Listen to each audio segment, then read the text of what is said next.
خبر شامل کرتے ہیں کراچی سے ہمارے نمائندے بیورو چیف علی حسن راجپوت کی رپورٹ کے مطابق حق پرست رکن صوبائی اسمبلی حلقہ 96 غلام جیلانی بھائی کی والدہ محترمہ کی نماز جنازہ رکن شورا و نگران کراچی دعوت اسلامی حاجی امین دامت برکات عالیہ نے پڑھائی۔ نماز اور تدفین میں سینئر ڈپٹی کنوینر متحدہ قومی موومنٹ پاکستان عامر خان بھائی، اراکین رابطہ کمیٹی ارشاد ظفیر بھائی، زاہد منصوری بھائی،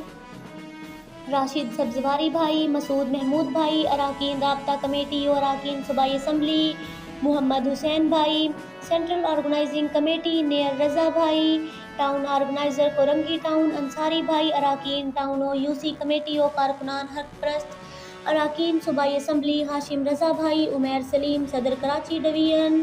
نیشنل پیس نیوز ڈائریکٹر نوید سلیم وائس چیئرمین کراچی اور نیشنل پیس نیوز کے سی ای او مینیجنگ ایڈیٹر، وطن news Sindh press club district Korangi president اور دیگر شعبہ جات کے ذمہ داران، مختلف سیاسی جماعتوں کے رہنما، مختلف شعبہ زندگی سے تعلقات رکھنے والی ایسوسی ایشنز، نمائندگان سمیت بڑی تعداد میں عوام نے شرکت کی۔